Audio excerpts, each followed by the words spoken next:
Ladies and gentlemen, this is the Veterans Today Radio News Reports. I'm your host, Stu Webb, and it is Monday, March the 16th, 2015. And we're having great weather here in Kansas City at 82 degrees today. I'm happy about that. And I have Gordon Duff on the first hour as my special guest. I'll have Jim Dean and Dr. Preston James on the second hour. And with that said, Gordon, I want to get right to things tonight with you. One of the latest articles you have on is a coup plotter list in post-Netanyahu America.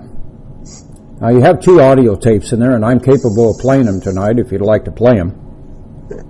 Well, I'm almost... now, I'm wondering about how we're going to be able to do this. I know I have them on YouTube.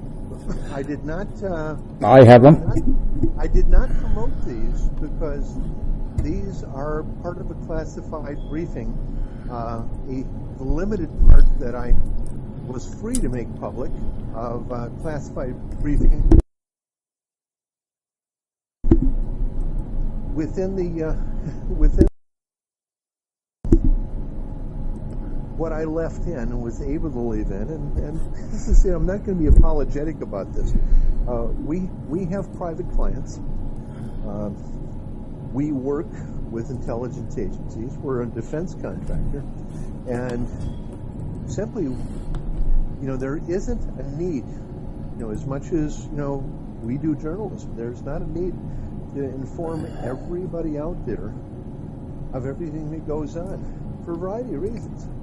Well, Not everybody out there is on our side, frankly. We have a lot of assigned listeners, and to the extent that when we start talking about anything the least bit touchy, we get wiped off the air pretty much all the time. We're catching on to this, and we're able to track it down. But we have people who clearly are assigned to interfere with what we do. My own end here, and do you really want to play at least one of these? Stu? Yes, I would. I had to unmute my mic. I apologize. Yes, I have them here. Which one do you want to play? The first one or the second one? Well, this is. They're both excellent. 30 minutes of people's lives. I'm not sure how the audio is going to be. I believe it'll be good. I'm not going to identify who is there by any means. I'll sound like me. The other voice will be muted and we'll say altered. It's a federal official. And, are we plotting? Yeah. And if anything, what I expect you to get out of this, providing you're able to hear this, is what if you woke up one day and you found that people with the U.S. Department of Justice were actually, not everybody was a crook. On that, go ahead and stop, and as soon as I start hearing it, I'll shut up. Okay. Whoops. Hold on a moment. Played the wrong one here. Let me see here. Every aspect of our country is contaminated. It's been contaminated through these powerful type of people that you've exposed, and all because of their greed for the almighty dollar. Then this crosses both sides of the street. It's not exclusively Republican. Let's go back to the beginnings of NAFTA and Salinas. You're saying that NAFTA essentially was set up as a methodology for tying the financial industry, Walmart. No, it was designed. All these people were involved, but the design of NAFTA was creatively using cheap goods, creation of jobs. This was to fool the American people, to be able to sell our goods overseas. I mean, it was camouflaged under all these issues that are highly relevant to our country, to our people. But the falsity was Salinas was reacting to his grandiose plan of making Mexico a narco state and that's what he did, and making it a base and a bastion and a bridge into our country for the narcotics empire, and certainly laundering weapons, this, that, the other. Now you take Salinas and Romney back to Harvard together. They were in school together because of their secret meetings after they came out of Harvard. One has to almost deduce that there was a friendship or an association, but that's totally irrelevant. I think what we have to say is, after they both graduated, it's what they did after the fact. Now, when do you have the first visit Romney made to Cuba? Well, I don't know about the first, but there's two that are documented. One in the summer of '99, and it's probably '99 is when because he's making his egress from bank capital.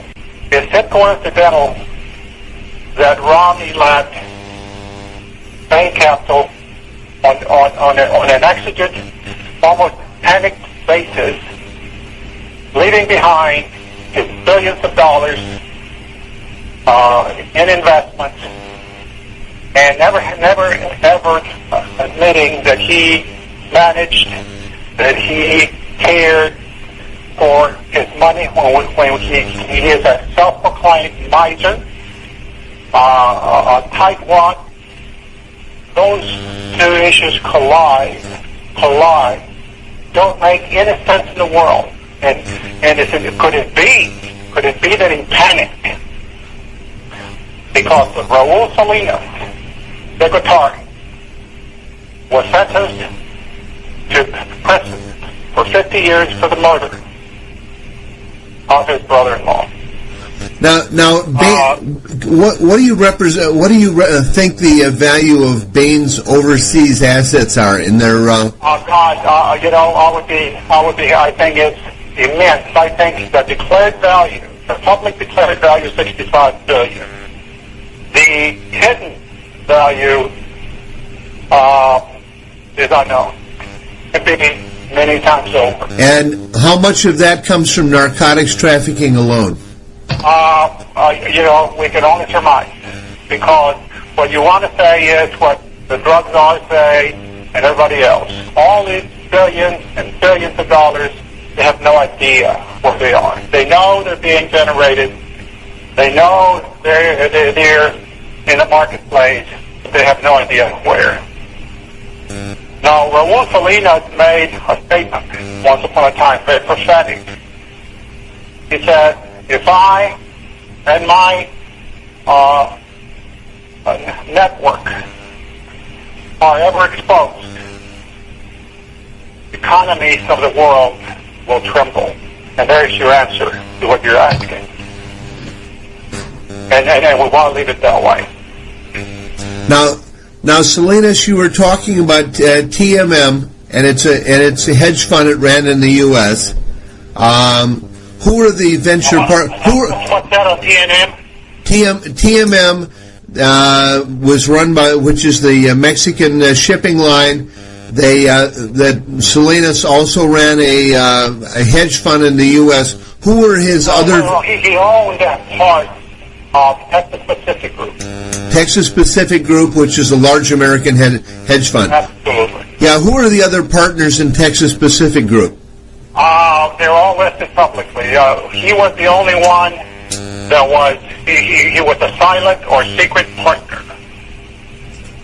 And this was in the time of when Texas Pacific Group was involved in the Banco Alianza, this narco bank we've exposed.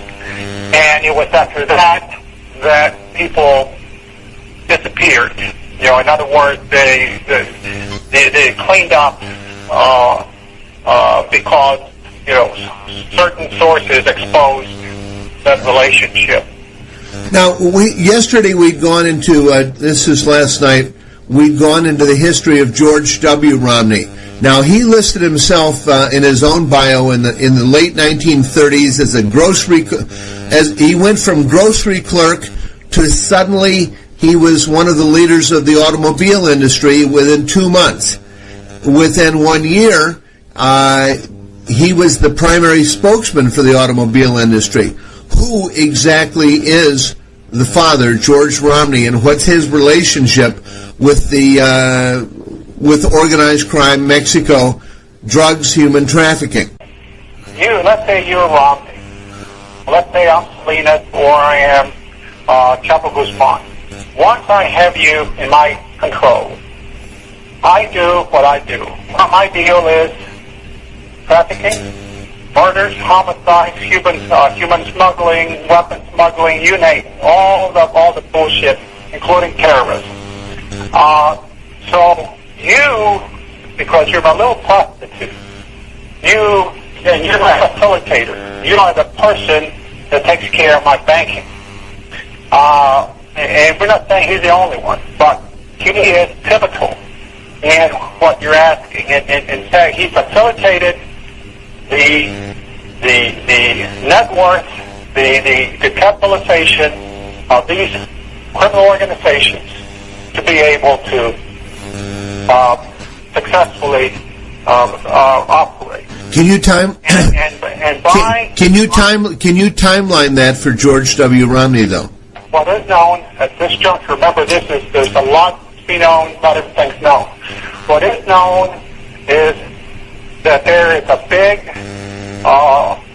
brouhaha, big conflict, big, very dangerous disagreement between two of the most powerful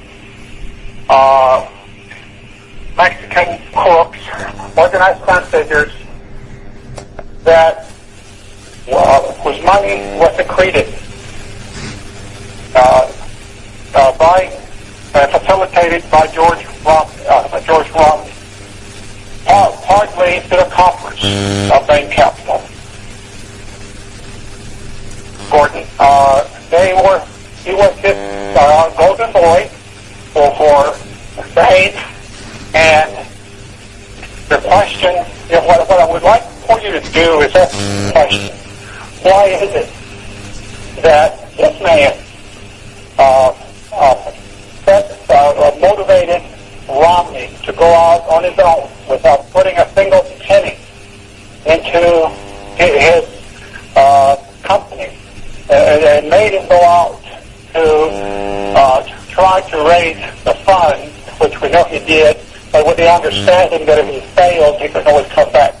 That's what we want to stay with what's public at this juncture, because that's very important what you're asking.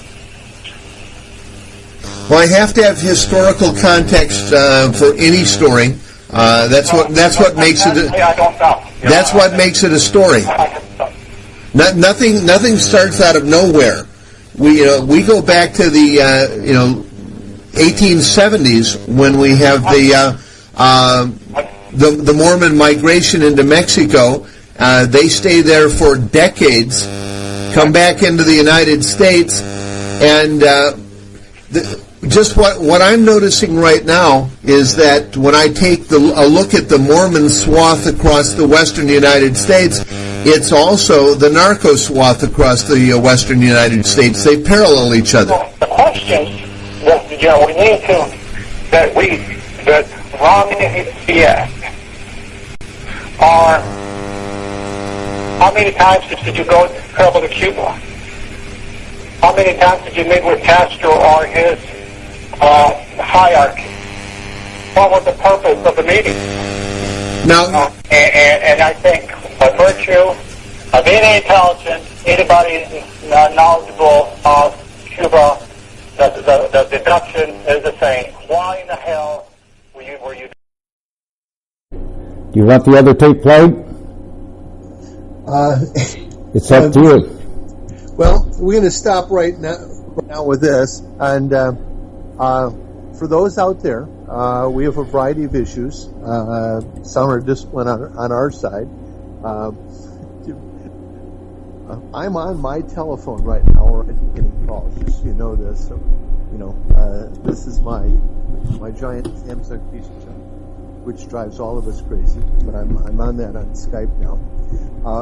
What we do here within this this video, the buzzing and other things in this video, is that we are under very much continuous hacking while coming into this material. Now, let me give you some background on what we were doing here. This is prior to the election. I was given information from Mitt Romney's FBI file, including a photograph of him with his mistress in Cuba, easily identified, a letter from the Cuban Ministry of Defense in Spanish, which we couldn't have, like most Americans, I read Spanish well enough, indicating there was a partnership between the Communist government of Cuba and Romney, a discussion, and where the discussion went, and we have hours of tape discussions, and I have these as there's a lot of things. I have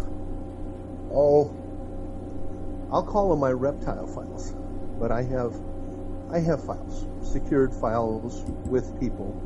As anybody who works in the intelligence business, I have stuff that goes back to the 1970s. I've got stuff written on Rolodex cards. I've got telexes from people. I've got stashed away. I have a telex from Gaddafi from 1980 actually stashed somewhere. So it's that kind of material. Anyway, we have 6 hours of recordings of varying meetings tied to Romney. The things that are discussed there in particular is that Romney and the Salinas group, the Salinas cartel, working along with GE Capital, the Walmart family, and the banks that they own, and a group of have hedge funds. And what's critical is that we mention the things that exist and not things on my personal I don't like the person list. Alex Jones was never mentioned on any of this. I could bring him in, but he wasn't there. The Bush family is not in much of this. We get into Jeb Bush and the cartels at some point. But frankly, if the Department of Justice didn't have it in the file tied to these investigations, it wasn't brought up. This was... Now, the call thanks me for exposing what senior old-time members of the Department of Justice, they're thanking us for the work, and they appreciate what we do. A lot of you out there just don't understand. Not everybody in the military is bad. A critical thing in veterans today, and this is evidence of it to some extent. Now, we have a lot of websites, a lot of blogs, a lot of phony news people who've become anti-government, but they're anti-government. And we could let's say play the race card because we've got a black president. Not hard, because we've got one that has pissed off a lot of very powerful and very nasty people. Reminds me of an article that, we published here earlier. Where these videos are. One of the people mentioned in the videos, mentioned in the article, as being involved in an assassination plot. And the critical thing here is that it's not me saying it. I simply pass the information on. And I don't claim everything I hear is true. I give you the best judgment I've got. So if Stu, are you still out there? If you're not, turn your mic back on. Yes, I am here. What's the name of the article anyway? Well, the coup plotter list in post-Netanyahu America. Now, is that I'll tell you why I had to write the article. All of the good things, and I'll call it a good thing. First of all, it's not a great read. It's very long. I can tell you why we did it. The article went up because I was given actionable intelligence on what very possibly is a threat against the President of the United States. Now, here's a lesson we learned we knew this lesson all along, frankly, but I'll list this as an excuse. One of our key journalists out of London is a barrister named Michael Shrimpton. Great writer, politically very much the opposite of most of us at VT, but lots of experience in the intelligence field. A guy who was very close to Chris Story, if anybody knows, Edward Harrell was his name, a person that we believe is dead, that worked closely years ago with Lee. Now, after the Shrimpton's in prison right now. During the 2012 Olympics, Shrimpton went to a senior British Ministry of Defense official that he knew personally and informed this guy that he had received information, which I know that came from Russian intelligence, saying that there was a bomb threat, in this case a nuclear bomb threat, against the Olympics.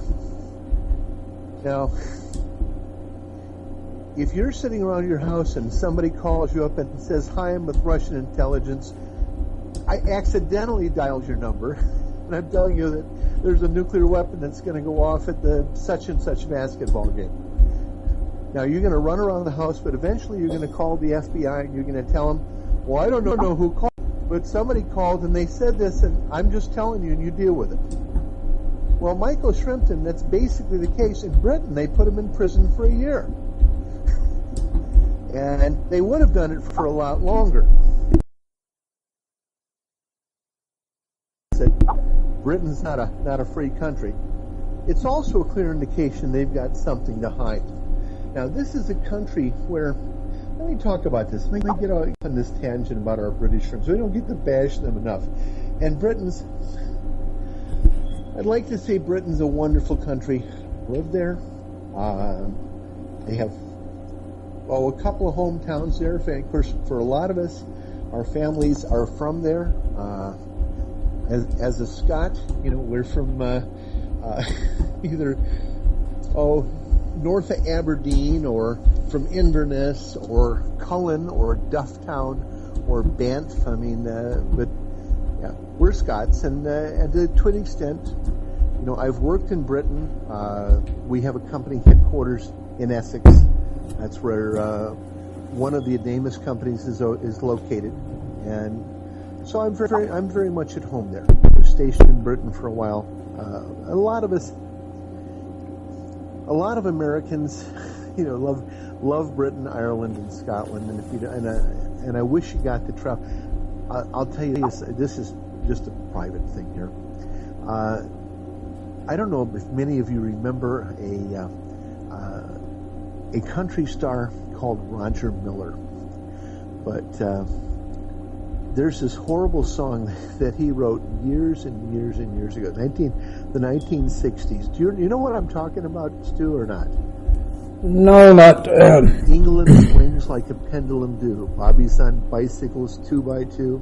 Westminster Abbey, the Tower Big Ben, the rosy red cheeks of the little children.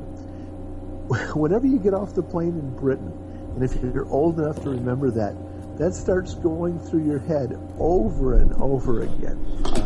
And if you want to make somebody mad on the plane, all you have to do is sing a bar of that, and then everybody will get up saying, "Now I won't be able to get that out of my head for the whole trip." I don't know. It's just something here that we need to break up all of this sullenness. What we learned from this tape, and we've got another one sitting out there, and maybe we could probably push it in the next hour. But we know that the FBI and that national intelligence agencies from Mexico and elsewhere have been tracking Romney as part of an international gang involved in espionage, money laundering, and racketeering. That this individual was nominated to run for President of the United States. He is deemed to be, by federal officials, people I know that I trust with my life, they have so much on him that if we had an honest government and honest judges, and we don't, Romney would have been doing life 100 times over. But when they get into Romney's one name, now I knew his dad long ago. I'm from Michigan, been involved in politics forever, and his dad was a prominent politician. His dad ran American Motors. I had no idea that his father came from organized crime.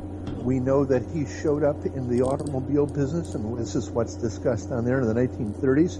One day he's a grocery clerk, the next day he's running an auto company, the day after he's a spokesman for the auto business. That he's a bag man for organized crime, we didn't know. I didn't know. These guys did. What comes out of this, and we have hours and hours of this, is that we cover the railroads, we cover the banks, we cover half of Wall Street before we're done. We show up in hundreds of, there are very few major companies in the U.S. that aren't involved, and dozens of names come out. If you listen to all of this, there are FBI's on dozens of prominent Americans who are above prosecution. We're not talking the Koch brothers or Sheldon Adelson. We're not talking the Bush family here. None of the people that I'd list on my bad people list. We're talking people that run the best known companies in the United States. And these people for generations, these companies, these wealthy families for generations have been involved. Some of them go back to slavery, and it wasn't just the Kennedys and the Bushes and the Cabot Lodges. It's all of them. That business, the business community in the U.S., and as you hear, it's not all. This is why they're saying it's not all Republicans. They're saying it's most of Republicans. That's what they're saying. Now, if you go through Chicago and you don't think you can lock up half the Democrats, or here in Toledo, Ohio, if you don't think you can lock up the Democrats here, or in New Jersey, you're not paying attention. And Stu, we're getting a lot of noise from your side there. I believe that might have been Jim Dean there. Well, then, if Jim Dean, if you're on, you would throw a cloth over the phone.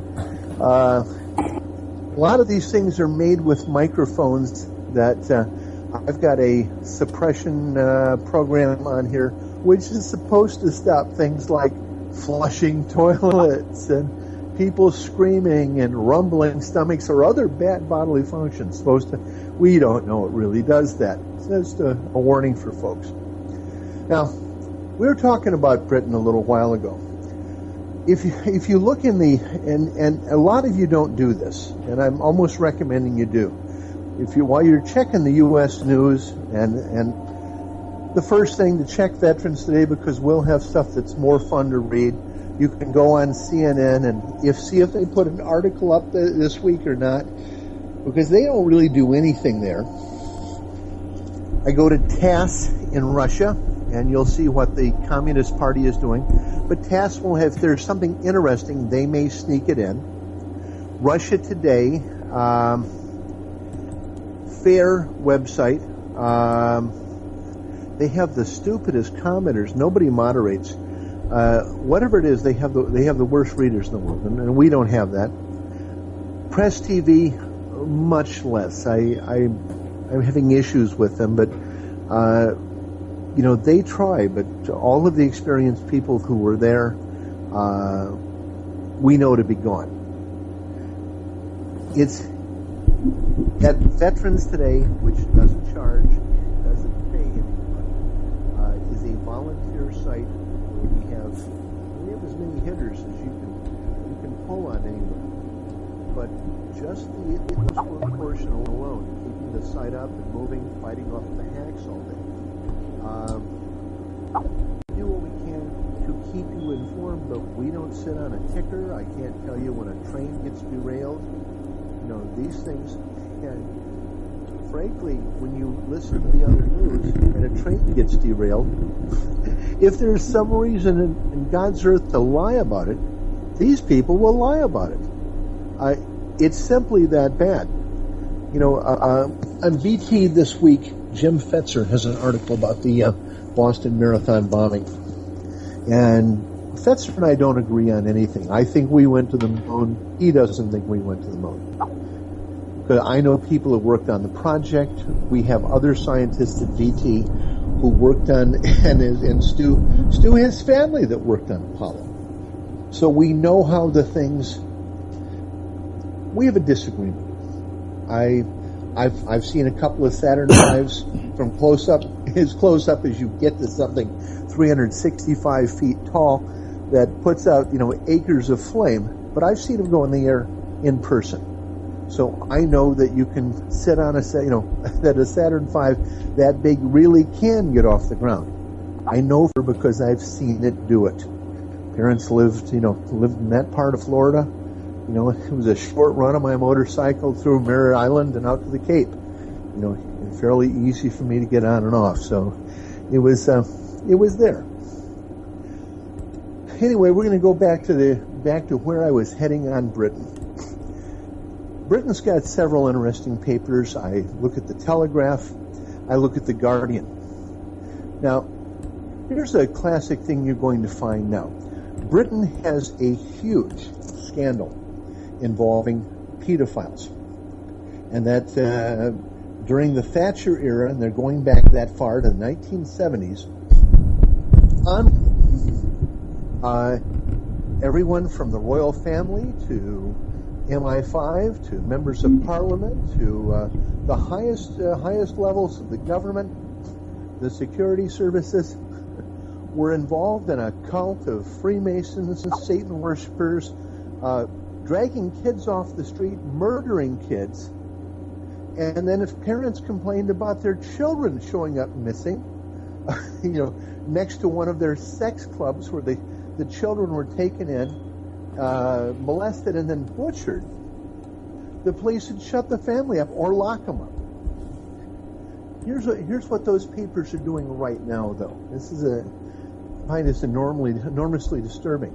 There is no evidence that any of this ever stopped, and yet they are only mentioning things in the 1970s because the few people they've gone after are, well, I was around the 70s, some of you but are old. So they're going after the people who are easy to get. What they're not doing is going after the 80s, 90s. They're not going after the people who murdered a child last week. And these scandals in the U.S., these scandals in Britain, are worse today than they ever were. There are more people involved today, and they've decided to limit their investigation to the 1970s. And nobody is saying a word. Nothing about any of it. We continually, and this is dreadfully important here, that we continue to question, and we start with a number of things. Way up on the list, missing children in the United States, systematic butchering of children by sick sex criminals who belong to secret societies, done in Washington, Denver, Colorado, Dallas, Texas, certainly, New Orleans, but mostly Washington, D.C. But it's done all over the country. And the people involved in doing this, their way of covering this up is to fill the media. Now they're trying to go again after Kennedy, that all of the sexual problems involving children being killed is all because John Kennedy may or may not have been having sex with 30-plus-year-old Marilyn Monroe. And I don't know, the rest of us, first of all, we don't know that as a fact. Seymour Hersh said it was true. Heaven forbid would I want to offend a CIA limited hangout like Seymour Hersh or Mike Rivero put it on his website, or InfoWars loves talking about this. We had a movie come out last year where Bill Murray played Franklin Delano Roosevelt, who was apparently, according to the Murray character, Roosevelt was a serial adulterer, dragging his lifeless body into his custom-made Packard and wheeling around from cottage to cottage where he had mistresses stuffed up and down the Hudson River, where he'd drag himself along the ground like a human worm, and suddenly come to life, vigorous as ever. And we don't want to describe the kind of activities, but the film was tasteless and obscene, tasteless and insane. The purpose of it, bread and circuses, to take attention off what's really going on here. The other things we're dealing with, and this is, we're beating the same stuff to death, and I would almost rather not do too much of it, constitutional crisis. We believe that the move against President Obama, and we have what we believe to be reliable information that there's a plot against the President of the United States, and we have names of people involved, and the Bush family is in this. A group out of Dallas, and as a matter of fact, the same families who were involved in the killing of JFK. And this is an area Jim Fetzer knows more about than anyone on earth. But it's a repetition of the same thing. Now, we list Netanyahu as being involved. He's the only Israeli name we have. He's the only Jew on the list, by the way, we have. That's a fairly long list. Former Senator Lieberman is on the list also, I guess. I'm not sure of his religion. I'm just making an assumption. I can't bet on that. But it's not universally an Israeli plot. We also have informants that tell us that there has been an attempt to get Obama to return to Israel to meet with Abbas in the West Bank and to assassinate him there and blame it on the Palestinians. Now, other things we have floating around, I have, and we'll be bringing this over to Veterans Today, but in New Eastern Outlook, and this is a publication I'm going to back. It's a Russian publication out of Moscow. I don't agree with everything in it. It has a great editorial staff. Several of us at VT write for New Eastern Outlook. The articles it carries are a little heavy sometimes. It's not press TV stuff, and I think it's and there are some other good publications out there. Oriental Review is very good, but New Eastern Outlook, we support that. We would like you to head over there a couple times a week, read what's there. You'll see things that you don't see here, not in the U.S., and that's absolutely critical towards staying informed. We've got to get back to, and this is after playing you, and I would apologize because we know that our sound was cut several times during this, and I'll see if Jim Dean wants to cover in the next hour the other short video. But it's something you will never in your life be able to sit at the table with federal officials in a classified briefing, and this is the things in there were things of public interest enough that I would put them out there. Many other things are being kept from you. Sorry about that. Nobody's paying me here, and it's not my job to, and it really isn't my job to lead people anywhere. This is one of the things the FBI, and I believe it's in the second video, and one of the things they were quite adamant about is that you don't give and they were looking at this information going to the press. They thought the press would take this information and run with it. They thought they would use it, and no one did. That we had so much coverage that VT did, they were pleased. They also believe, and we believe, that it affected the election. That we have this and so much information, and this information includes videos of Mitt Romney having sex. It includes video recordings with audio where how many people have sex and plan crimes at the same time?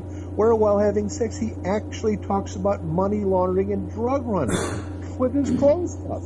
He, honest to God, does this. It exists.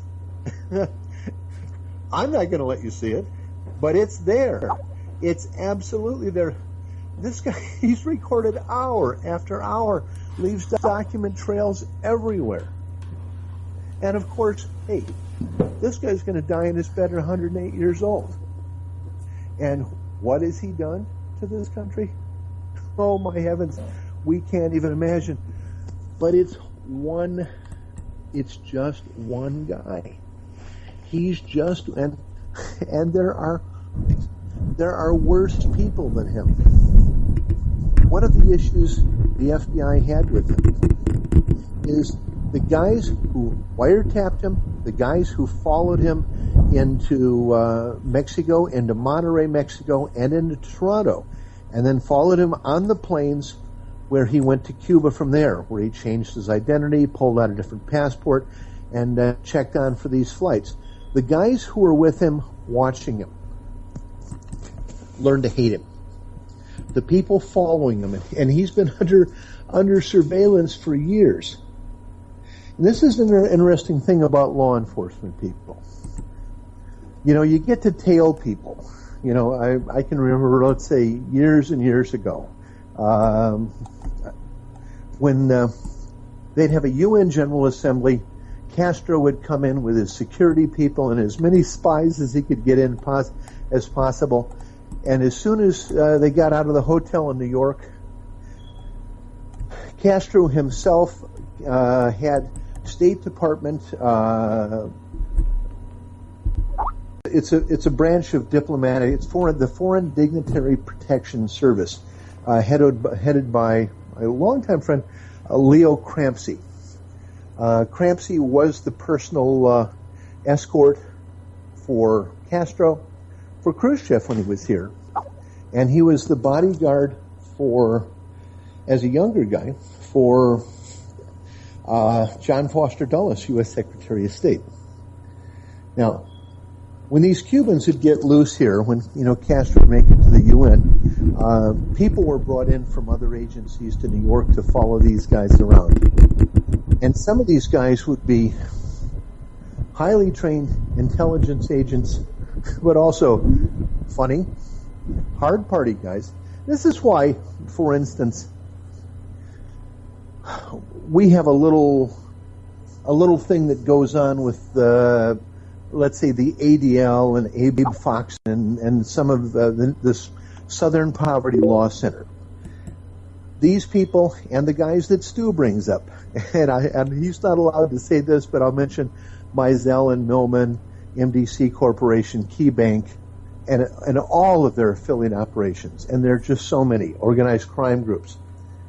These guys are slime. I mean, if you shake their hand, you want to go pour bleach on yourself, or maybe battery acid. You just feel like doing this. I met him once, Gordon. I met Leonard Millman one time. That was enough for me. Oh yeah, I mean, it all feels wrong. It felt very wrong. Oh yeah, and it's and some of it's Stu, some of it's, we talk about organic evil, and we'll talk about these things again. Maybe later in the week we'll have one of these UFO talk days, which it makes people cringe when I do that. And talk about good and evil. And these basic things exist. It's why we have values. Why some people love to torture animals. Why other people spend their lives helping people. If you wonder why everybody's not the same, it's because some people aren't even people. We can get into that later. But in the spy business, we've got, one of our favorite Russian spies is Gene Khrushchev. He's consul general for the Russian Federation in Cape Town right now. Gene's a delightful guy. Just one of the sweetest guys in the world. Absolutely trust him. We've got Mossad guys that we know really well. People that are funny, honest, that, have their score. They know the score. Anybody that's got any kind of backbone in Israel just absolutely despises the politicians there, despises Netanyahu. There are people in Israel, that, and we end up hyper-focused on this because one little country eats up so much of our time. And it's getting worse. We've got Israel eating up our time. Now the Ukraine, Syria, Iraq. We got a huge war going now in Nigeria. It's really hitting the fan there. And then the Nigerian government is out hiring every mercenary. I guess they're paying $400 a day, by the way. So you may want to contact them. It is very difficult for an American if you work for a foreign government and you're not working for the right company and you go out and shoot people, by the way. Learn about that stuff. You can actually shoot someone and go to jail, even if the person you shoot is a terrorist. It's kind of how things work. But there are other people don't like at all. Romney was on the list. They call him a coward. They call him a sneak. These guys hate him. He's a miser, a degenerate gambler. And heaven forbid, that degenerate gamblers all of us have the potential for doing these things. But in particular, and this is, while we're talking on the VT network, this is Veterans Today. We are basically a military and veterans publication at Veterans Today. The network is, and as we grow, and we're planning on growing fairly quickly, our focus is going to be on news and interview shows, but we're also going to continue a focus in support of military. And this is coming back to something I'd said earlier in the hour. When Obama got in, when a government got in that the Licudists in Israel couldn't get along with very well, that wouldn't do what they were told, even though the president's chief of staff was Rahm Emanuel, who is somebody that we'll say I have some really serious questions about. But people really wanted to have Bush in there. They absolutely did not want Obama in there. It's a critical thing, as far as our judgment. You never know who these stiffs are that they have us voting for. They come out of nowhere. Absolutely nowhere. We don't know anything about them. That's the issue of this political system.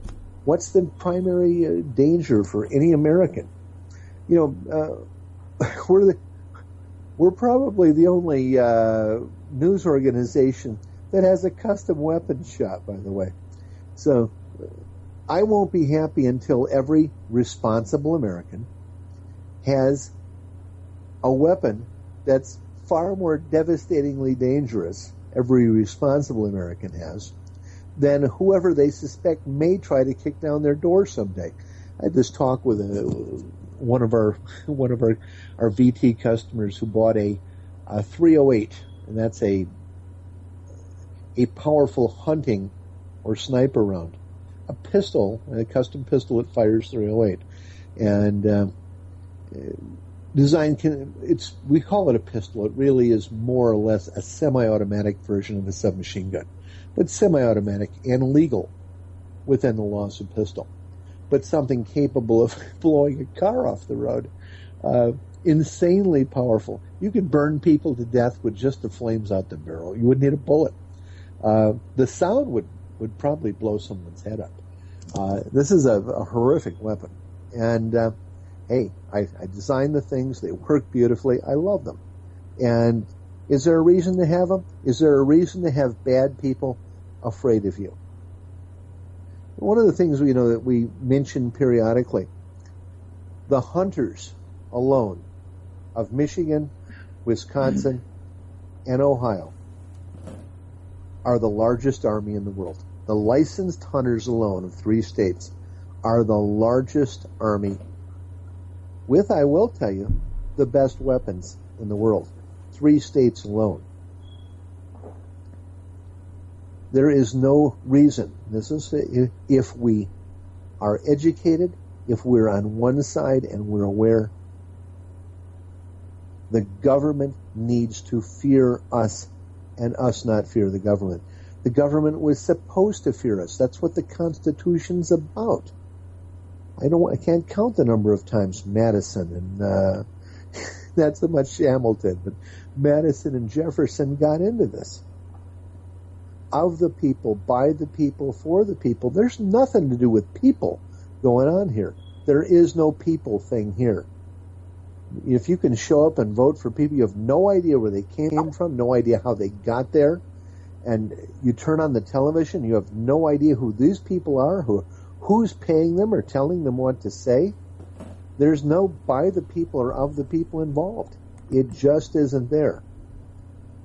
Now, the difference in the basic theme we have is we're not against the United States.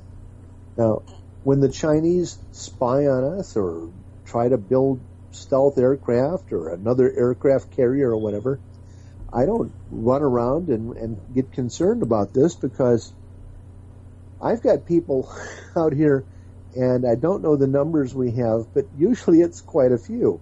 It's over 1 million at any given time that we're talking to. And if I ask all of you out there, what's your biggest fear? You're going to say it's the United States government. What the hell do you think the Chinese are thinking? What's your biggest fear? Well, it's the United States government. Duh. Iranians, what's your biggest fear? The United States government. In Israel, to 40% of the people. What do you hate most in the world? The United States government and its people. 40%. Not every. It's not like this. But people don't trust the United States, because all you have to do is bribe enough people. A crazy person can get in as president. If a country's got something that these criminals want, they're going to find a terrorist there and go blow it up. During the Cold War, we had this enemy, the Soviet Union, the evil empire, as Reagan used to call it. And we always had an excuse to go into little tiny countries and rig their elections. We had an excuse to go in and kill a newspaper publisher or a labor leader because he was meeting with the Cubans and he might be a communist, or a liberal, he was going to be soft, or we'd have some nuns raped and a priest murdered, raped and murdered for nuns. And we've had that done now. El Salvador, Guatemala, more than a few times. Honduras. Oh yeah. All U.S. do it? Absolutely. People trained, School of the Americas. Oh yeah. This is the kind of stuff we did to save people from communism. Because it was going to be that bad. And now we think back here at all the things we hated about communism, and we got all of it. It's all here. We're staring at it. We are the Soviet Union. It's us. And with all the whining the newspapers do, they do little else. You ask the average American, do you wish Vladimir Putin were your president?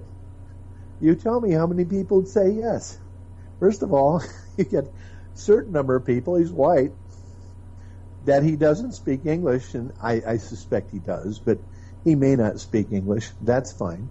Apparently, his wife, who's like a 25-year-old gymnast, they're not married, but that's kind of the way they do things in Russia. Anyway, had a kid this week. We wish congratulations.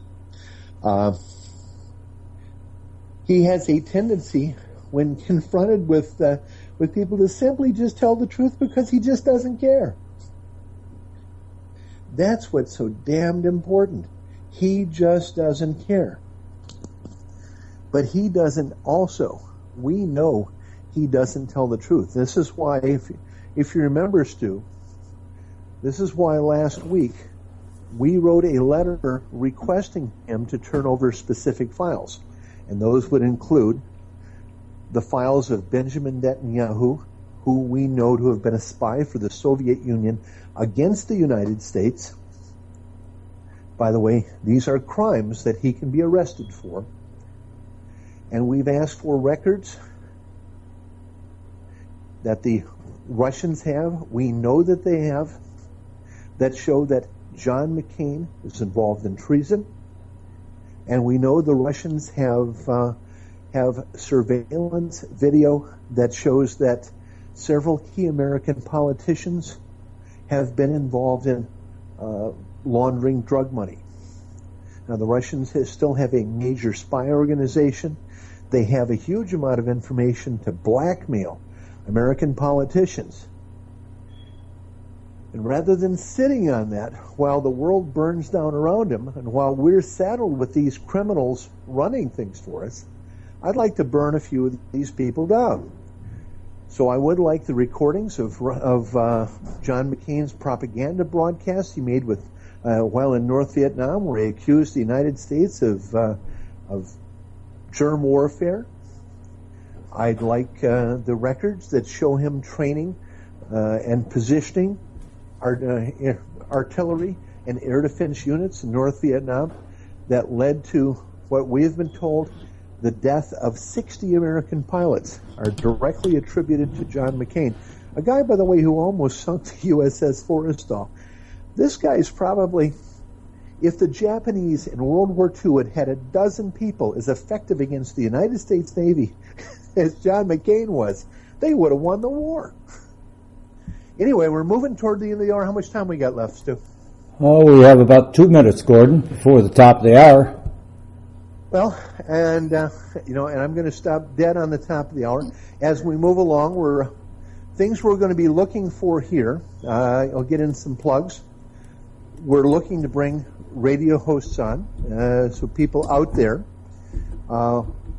We're going to be offering free spots for veteran and military related 501c3s, registered charities that we can get behind, and we will take a look at you, but we'll support you and allow you a voice and charge you nothing for it, because that's our job. We have a partnership here in VT. We're peddling weapons out of our custom shop, and that's more of a hobby, but at least gets us to know a lot of people, and we have fun doing this. We're going to be working, and starting here, we'll have a special program for military families and veterans through Brighton College, which is a school that we have broad confidence in. A lot of our folks teach there, but we know is well run and one we trust, and we are going to be negotiating deals and offering scholarships at Brighton College for our VT folks, for our military families. We're looking for input and feedback on the kinds of programs, but typically job-related. And, of course, we have available, and I don't want to plug too much of this, but we do run our own job boards and resume services. We have for 12 years, and we still do this. I keep away from this because those are revenue-related areas, and we keep the editorial part of Veterans Today totally away from any advertising or revenue. We accept no donations, no money. At least we don't. Stu and the guys on the radio side are defraying expenses, and toward that end, they do that. But at VT, the board guys at VT, we don't ask for money. Now, Stu, you want to make a reference to the website and where you want people to find this and your archives? It's www.veteransdayradio.com, www.veteranstodaytv.com, and it is March the 16th, 2015, and you're listening to the Veterans Day Radio News Reports. And with that said, there is a donation button if you would like to make a donation, because the archives are on the site. Just go to archives on the top bar of the site, and you can also see the latest post on Veterans Today for the day on the left column. And there is a donation button on the left bottom side. And if you want to advertise, get a hold of me or get a hold of any of the other hosts. We're bringing several on. Don Fox will be on Sunday. Lorraine Fenton's coming aboard. I believe Mike Harris is coming aboard, and we'll be filling up the host here in this month. So we're going to be up and running full board. In the meantime, go ahead, Gordon. Yeah, let me have a second. What we want to do is we want to provide a resource with something that'll give you somewhere to go to have at least good information, so you don't have to argue with your neighbors. Say, just listen to VT, and we hope you enjoy it. We're looking for feedback from all of you out there about what you want us to cover in shows, if you want us to do special shows, but let us know. And I'm going to sign off right now. Okay, and with that said, Gordon, I thank you very much this evening for that. And while I get my next guest on, Jim Dean, to be on, and Dr. Preston James, we're going to put a bumper out here for a moment. And with that said, we'll be right back, folks. Major media, broadcast media, they didn't do their job. Ooh. That's the story. And ladies and gentlemen, we are back, and this is the Veterans Today Radio News Reports. I am your host, Stu Webb, and my next guest here is Jim Dean. And Jim, you just have to kind of bear with me because I'm getting used to all these control buttons, and I have a very sensitive mic, and I'm going to take it and throw it out and take it back and get me a different set of headphones. And Jim, how are you this evening? Good. Busy Monday and the night before the Israeli elections. So we're all on pins and needles saying our prayers and hoping Santa brings us anybody but Bibi. The Antichrist, Bibi Netanyahu. Yes, yeah. Even a German Shepherd. We don't care. We will vote for it. After 100,000 Israel, what was it, 50,000 I think it was, they counted and said there was a lot more than that, Israelis in the streets of Jerusalem and other parts of Israel saying, throw this nut out of here. He's going to get us all killed. Even the head of the Mossad, the ex-head of the Mossad was out there, wasn't he? But that's what I was going to lead out with. Tonight I'm going to do cover a lot of geography, and I'll try to get that done in half an hour. I did leave some time for Jim, a couple questions at the end, and then because he's been busy writing up a storm. So, but the Israeli elections are Tuesday. We don't know what the polls are now because under Israeli law, no polls can be published after Friday, which I think it's a good because polls could be rigged and whatever, and they could be used to influence the last minute voters, including those idiots that like to participate in democracy by voting for whoever the winner is going to be, so they can say, I've picked the right winner for every year. That's how important their vote seems to them. But Friday, last week we had the gap widening. It was like two seats, which out of 120 seats, but I mean we're looking at like 20 to 21 to 23, something like that. Then it was 20. Then that slipped another 20 to 24, which was really a downward trend with like 5 days left to go. The last thing in the world you want to see anything going on. So that's a four-seat lead. And so Bibi went into a panic mode.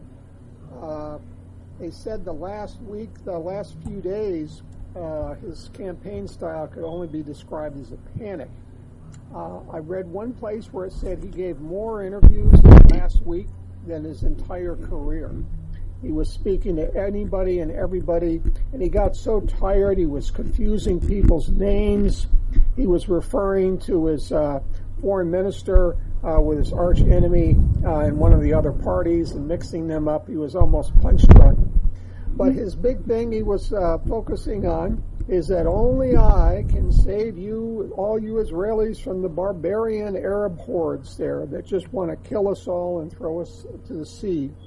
He was just harping on that old message, which again we've seen the Zionists, this fear porn that they try to control Israelis by. So we're going to see tomorrow the opposition party thinks that everybody's kind of burned out on that, particularly the young people who've grown up listening to nothing else. And they're looking like we'll see whether they can swing it. They want to make a change. But what we've seen here over the weekend, when they no more polls were coming out, Zionist platforms like World News Daily are calling the election, rather than being a four-seat spread, that it's neck to neck. So that they're trying to create some like a football game. They want a close race. I haven't heard much though. I'm not aware whether they use electronic voting machines or ballots, because I would assume if they did, they would have just as good as rigged ballot machines as we have here. So we're going to see, but he used every word, he did everything but just say, you'll be holocausted if you don't vote for me. He somehow refrained, at least I didn't see it anyway, but I was waiting for that to be pulled out. So everybody say your prayers if you can intercede with the heavenly bodies, because defeating him will be a defeat for the Republican Party. It'll be a defeat for the Israeli lobby, and hopefully it will spark a boomerang for us to now move on all of these people that worked with Bibi Netanyahu, which we had a head of state here who was a nuclear espionage spy in the United States, widely known throughout the whole military intelligence and civilian intelligence, and not anybody mentioned a word about that any time during this whole fiasco of having our whole Congress just bow down to him and jump up and down like trained seals. So we'll hope that's going to be Tuesday pretty soon when folks wake up there. A little short clip on Egypt. Ex-president Muslim Brotherhood's Mohammed Beatty has been sentenced to death once again, along with 13 others. But we don't know how this one might stick. The last death sentence was overturned by a very large appeals court of 31 judges, who were then very quickly retired from the judiciary. So I've been surprised at how flagrant General Sisi has been interfering with the judicial system there if they don't give the right verdicts or the appeals courts overturn anything. And then more surprised by how the UN and all the so-called freedom and democracy countries have not had a word of outrage or protest about it at all. So strike one for hypocrisy in Egypt. But that said, Beatty and the Muslim Brotherhood, when they conspired to try to overthrow the government and planning attacks on police stations and whatever, and the dummies using their cell phones and getting intercepted, if they'd had a good consultant then, that consultant would have told them they're going to use these phone intercepts to convict you guys for treason and throw you all in prison, which is exactly what happened. So, but that then let's see. Moving on, we've got the Iran nuke talks resumed today. So another thing that have our fingers crossed for. Last night we got a little bit of a peek. Everybody's kind of trying to control the press a little bit by leaking what they want to get coverage on. Iran's Foreign Minister Zarif gave us a few clues on what his opinion on where they are in the talks. And he said there are basically two issues now. Number one, They've got some issues that are resolved, but they haven't finished working out the technical aspects of how they're going to handle compliance. This is why they're trying to get all the political decisions done, so they still have 2 months left for the technical people to work out the technical deals. But then they also have some unresolved issues, and I would assume that would be things like on how many, and what limits on their stockpiles they're going to have. So that's still open. And then two, how the sanctions are going to be removed, and what guarantees are there going to be that they'll won't just be removed one day and then a new president comes in or somebody like that and says, well, we didn't sign the agreement, so we're not going to stand by it. But today, it started again. There's layers and layers to this. Both sides have been trying to get their red lines established. For Iran, they have quite openly said we will not do a partial agreement. Either we solve all of the problems. Now, of course, what they were meaning there is if we're not going to partake in any kind of agreement where we're still going to have sanctions on us, because we know early on Kerry's position was they were only going to remove the sanctions like over a 20-year period, something like that. They'd start out a little bit at a time, and if you show us you're being good each year, we'll take them off. I'll take them off a little more, almost like a kid being sent to the timeout box, in nursery school. Yes. Well, only this is a country.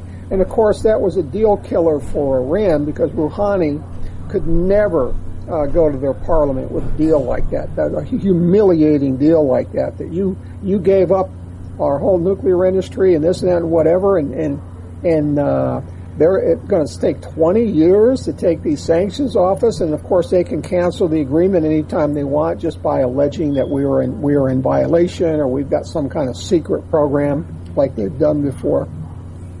So, and then of course they want all the sanctions removed at once, and they say that's a flat deal. Now, of course, they might make some horse trading there at the end. We certainly expect that. But then the other note I picked up is the EU's Foreign Minister, Federica Mogherini. She's letting know where the EU stands, and they said they're highly motivated about it getting a nuke deal, meaning they want to do business with Iran. And they don't want anybody throwing a monkey wrench into the deal, so they've been very unhappy with Congress. The German foreign minister said the same thing with all the effort, and Europe's involved with this and all these other countries too. And here we've got our little sock puppet Congress with on the leash to the AIPAC lobby, and the AIPAC lobby jerks the chain, and here they are trying to torpedo this right at the end. So folks, I hope you're putting your calls into those 47 senators and these folks that put us through this, and you should be tormenting them for weeks on this to let them know we're mad as hell, because they're just always betting, and they're right most of the time, that a week will go by, other stories will come up, people will forget about it. They'll say they're mad as hell, but like everything else, a week from now we won't even hear about it. So if you really want to let them know the game has changed, keep dropping a call in on them every 3 or 4 days and phone it in a little differently and let them know we're mad as hell for what you tried to do there. Moving on to Syria, we're seeing some interesting shifts there. Kerry, surprisingly, came out and said he's opened the door on negotiations with Assad. Before that, we'd heard the wording of we know that there's really no military solution to this, that we have to have a diplomatic solution. But then they were saying, but that also involves Assad not being there. So, but now they've made a shift to saying they're going to negotiate with Assad. So that's quite a step. And that's the type of little shifts. They never make big shifts. They do them a little bit at a time. And obviously, we've always known that all along, because the guy was elected. He's got a higher election majority than most elected presidents in the free world, and he's got the backing of the army, and he's definitely the legitimate elected leader. And who in the hell are you going to negotiate with? You know, if you can't negotiate with him. So it looks like reality is setting in, although it could be a feint. The other good news is combat between the Syrian army and whatever is left of the moderate opposition has been in park. It looks like the Syrian army has been concentrating on ISIL along with the coalition, but they're both working on what seems to be quietly agreed upon areas to avoid any confrontations with each other. We haven't had any friendly fire. Syria hasn't fired by mistake on any of the coalition planes. We don't have any coalition planes bombing any Syrian troops, which makes a lot of sense, because it's a lot easier to beat ISIL by using Syria as the ground troops, and then the U.S. basically trying to hit areas along the Syrian and Iraqi border, depots, and hit their communications and help Iraq out. So it kind of helps everybody out, although both sides, particularly the U.S., would not want to admit that this is going on. But this is a very good trend that some of the craziness is easing off. And the other good thing about Syria is the second round of the talks in Moscow with the opposition is going to take start in April. So they've already got that booked. They're going back to round 2. These opposition groups exclude the Syrian National Council, who is not attending these. They are basically being left by the side of the highway. They had 9 there. And the U.S. did not trash those talks, even though Russia was heading them up, and they've been trashing Russia brutally over this Ukraine thing, including making a lot of stuff up. That was also a good sign that they wanted the opposition to make some kind of political settlement. And again, that would free up the Syrian army to devote all of its resources to ISIL and not have to be spread out around the country fighting all these different groups. So that's the good news on Syria. Quickie on General Petraeus. Not surprisingly, he's copped a plea for a misdemeanor for not only a security breach by giving his girlfriend classified documents. So he gets a misdemeanor for a security breach? He basically given her top secret information to his girlfriend, but this is something the civilians won't realize as much. He did it while he was on duty and on a war station. Okay? And that's some pretty serious stuff. Now, if you did that, Jim Dean, what would happen to you? Oh, we would be gone. And then this is what happened. All the leakers, any whistleblowers and leakers that have been convicted and they've done time and whatever, needless to say, they're up and screaming about the double standard because they were giving stuff to the news or whatever, but they weren't leaking it.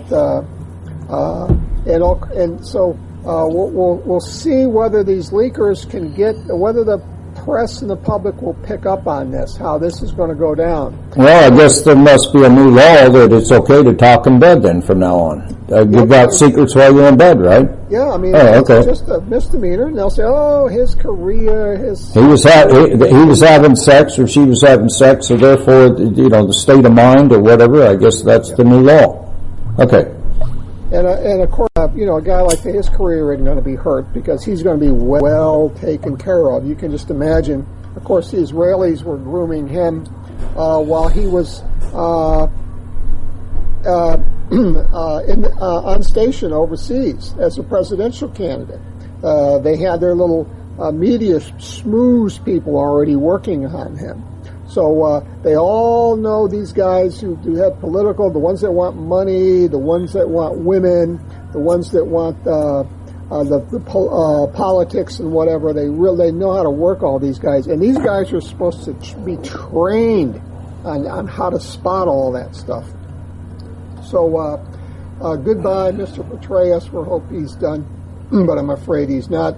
And what he'll do is he'll go quiet for a while, then he'll come up. Next thing we'll know, he'll be a TV commentator somewhere. Or get a Ollie North book deal, and all of a sudden he's got $30 to $60 million in his pocket, and he only sold 5 books.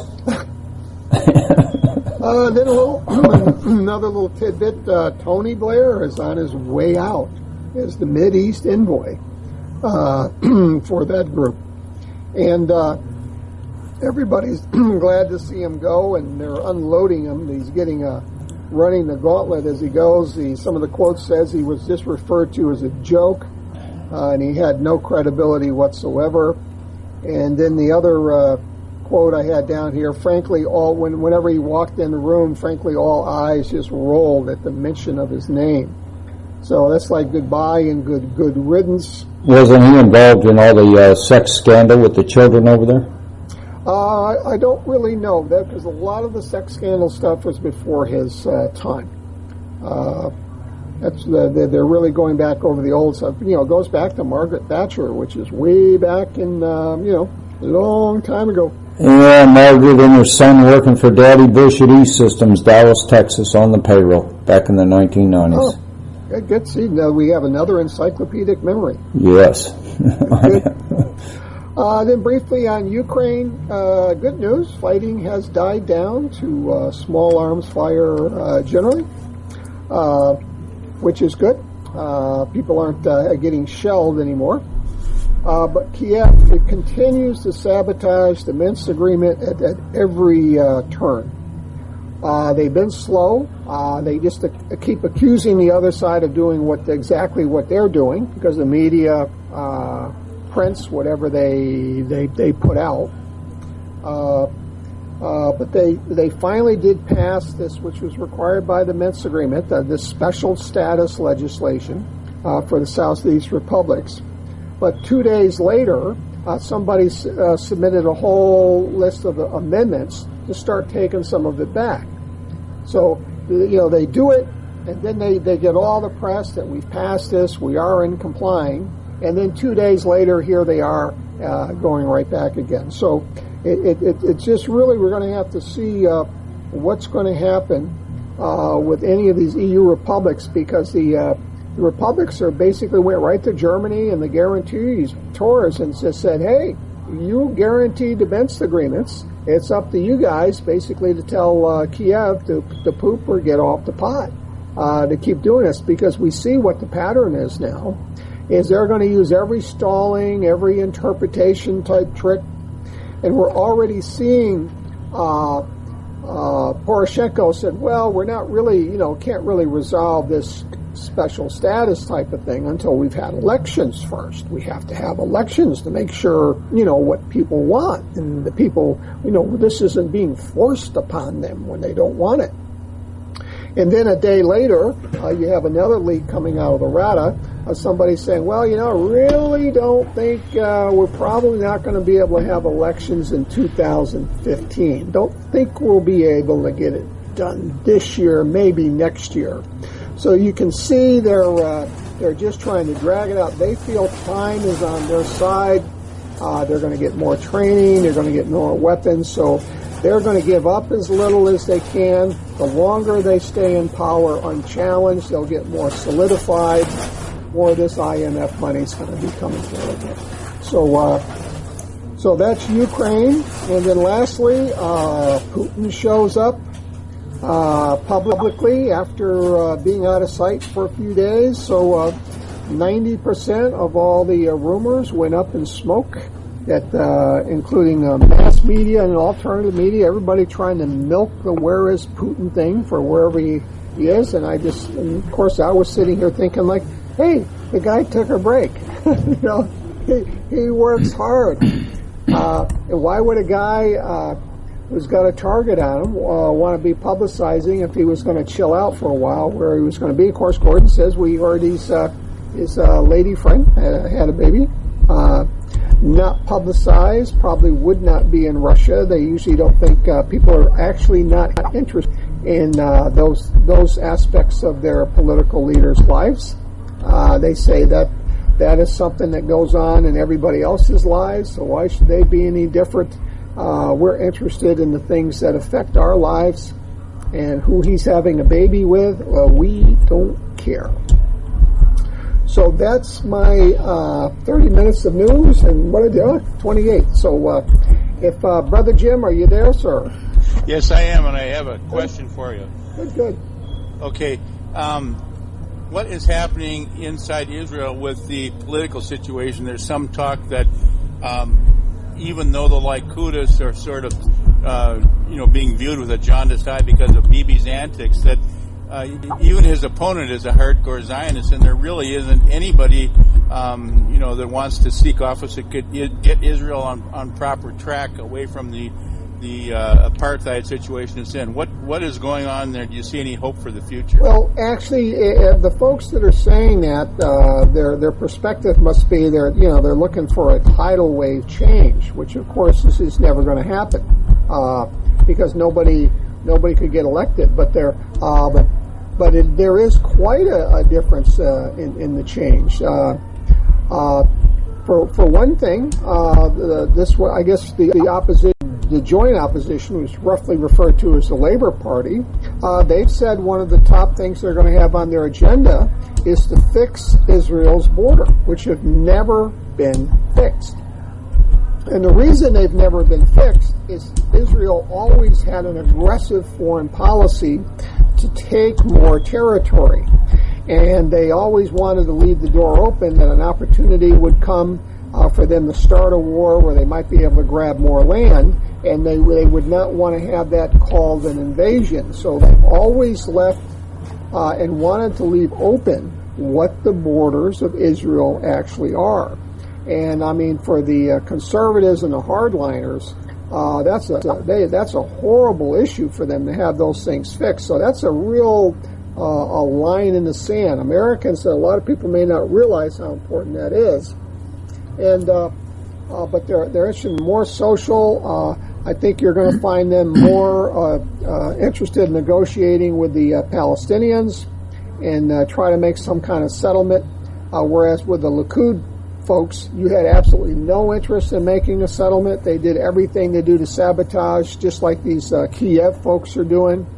And everything was just dead on arrival, and they were wasting all of this time, Kerry going back and forth and whatever, and it was going nowhere because even though with all the money that we're pouring in there, the hardline Zionist knows that as long as Americans never pull back on their support and use that lever on us, we can tell them to go take a hike. And with elections coming up and control of the Congress, control of the House, control of the Senate, or the President coming up, and you have a close election, nobody's going to want to piss us off. Because we will have our buddies, our Christian Zionist buddies in AIPAC, and they can swing elections because we are a divided country. We've had very close elections here for some years. And everybody's competing, not only for not because the Jewish vote is so big here, but because the campaign donations and because of all the other goodies that they're able to provide. And of course, Israel, they don't want Israeli espionage agents spying on them if people don't support them, and all the other little nasty things that they're quite capable of doing. And they have basically immunity here because a lot of the espionage they do here, they bring military intelligence people over they do all of their training what they call friendly countries, so that if they get caught, they just get sent home. But of course, a training is a wonderful cover for doing real espionage. So when you get caught at that, quietly they're sent home. And nobody really knows anything about it. But there will be different. It's not going to be a night and day difference, but it's going to be a one hell of an improvement. And and we can at least we'll have the ability where some talks and negotiations. And I can tell you the Palestinians would much rather deal with the opposition government than the Likud. Okay, Jim, there's been rumors that the standard of living in Israel has been dropping as it has in the United States, and that the rents are high, the taxes are high. A lot of the professional people are having trouble making it that normally lived very good. Can you explain that situation? What's happening with the American aid situation? Is the American aid dropping? Is there a day coming when they will not get all this huge defense money from us? Well, our aid really doesn't trickle down to the people per se, because most of it is security oriented. Although a lot of it can be stolen so that it can be used, for instance, to flow back into a U.S. political effort. Just to give you an example, the money that is part of the Egypt-Israeli peace deal, the money that's given to Egypt, they have to account for every penny that they spend. And if they spend it on anything that the U.S. produces, they have to buy it. So if rice is 25 cents a pound in the U.S. and the world market's 5 cents a pound, Egypt has to buy that rice from the U.S. So the money flows back to the U.S. That's part of how they give it, and then it comes back. But with the Israelis, they don't do that. They just give them a check, and we never even ask what they spent it on. So you can just imagine how cozy that was. And but the people, the way they use this fear of being able to crank up money to go into the defense industry. They sell the investments in the defense industry is because that's one of our big export areas, which it is, and that we have to build that up. But they're milking and using these Zionists and these extremist Jews have always exploited their own people to their fullest ability. And the main thing they've used is fear, fear, fear, fear. And with the Israelis, a little different, is who's better at controlling America and keeping the money flowing and helping us to have a much, much bigger defense than we could pay for ourselves. So, and Bibi is really playing that now. But the labor, they want to increase social spending, and so that's going to put some pressure on the budget to get away from some of the other things, which is good. Is Bibi still 4 points behind in the polls? Well, it's not 4 points, but they said 4 seats, Four MP seats, because they're basically running the parliament seats, and whoever the winner is gets, I don't know whether it's 30 days or 60 days to form a government now, but you're only talking about 24 versus 20 seats in a 120-seat parliament. So you're looking at a very fractious parliamentary system, because even the Likud, the Likud are getting only 20 seats, so 20% of the votes.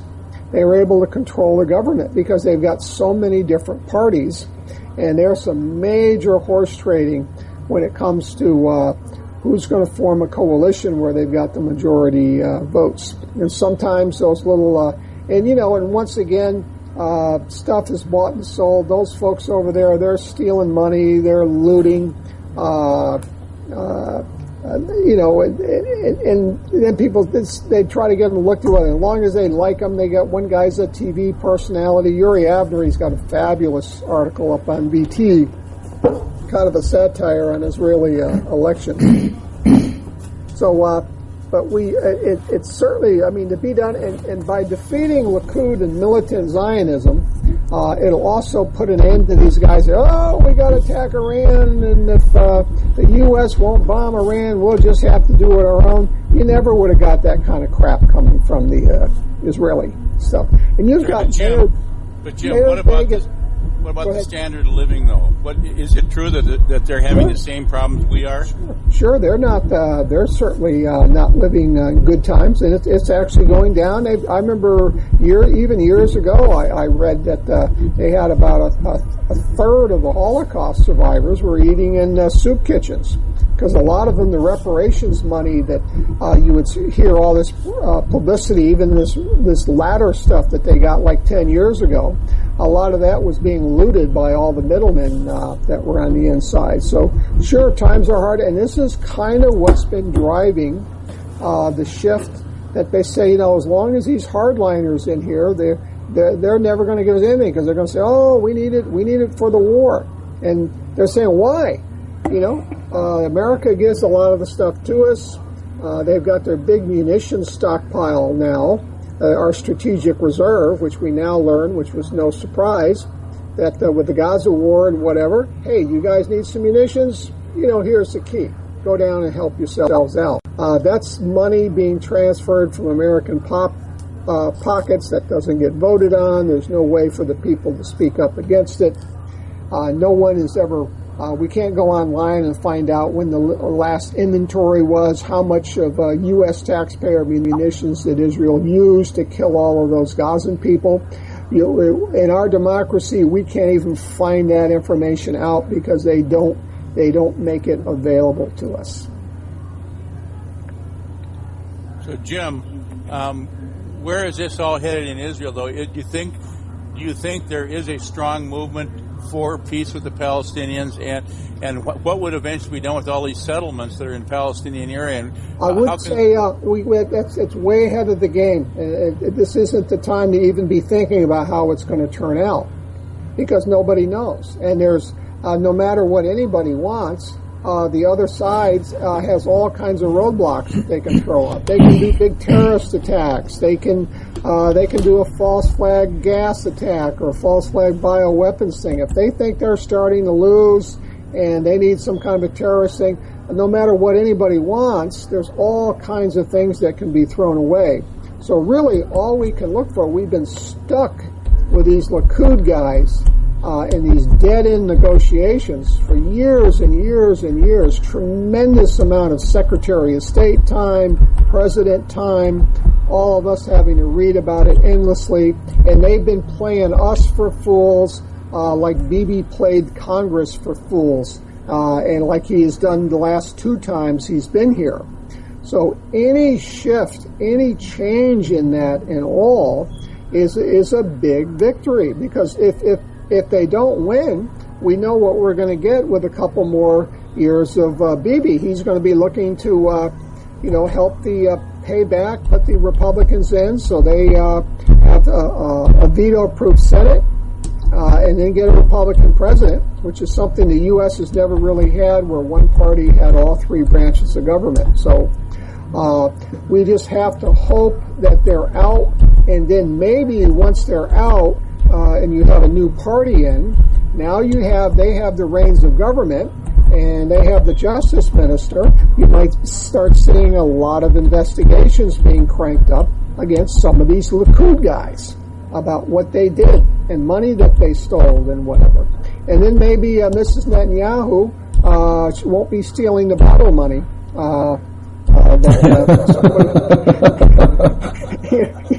The drunk. Be doing her own hair. Yeah. I mean, is she that poorly paid that she has to cash those just in? that there's just never enough for these people. If that's a few $1,000s, a little mad money for her to go into her purse.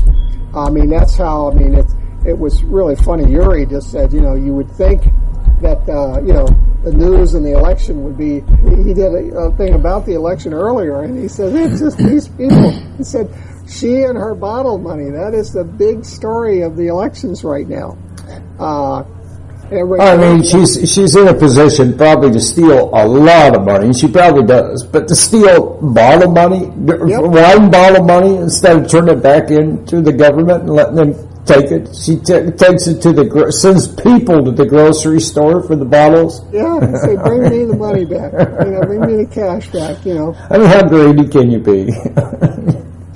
But But that puts me up. That's 9:42, so I want to leave Jim some time to certainly cover, because he's been busy this week with his writing. And guys, we will see you Thursday night.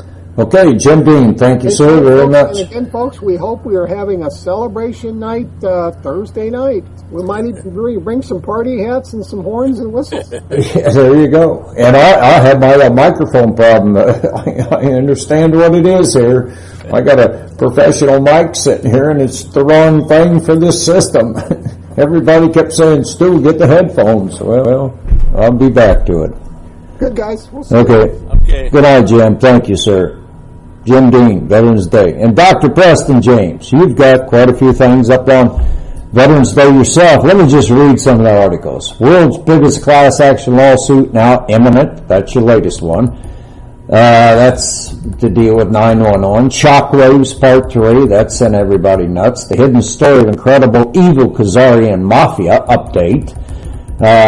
Send in the clowns. BB's all done. The list goes on. You've been knocking them out of the ballpark. Yeah, well. You've been having brainstorming here or what? I like to do my part, but I've been getting a lot of help from Mike Harris, who's the financial editor for Veterans Today. And, I got to say, I come up with a lot of the things that are going on, but I discuss things with him. He always gets these breakthroughs where things just kind of fit together. But the idea, Khazarian Mafia, that I will give him credit for that. He came up with that, but that's really the best way to conceptualize it. And when he started digging into the secret history, everything all falls into place. Well, it is the Khazarian Mafia. It is the Israelis in Russia, and I know that. I mean, here's the shocking part. People say, well, we know they have no Hebrew blood in them, but they're true converts to Judaism. Lie. No, they're not. They pretend that they're converts to Judaism, but they really only have one religion, and that's Satanism. That's Babylonian Talmudic Satanism, or you could call it Kabbalism. But it's a cult related to the worship of Baal, Moloch, the owl.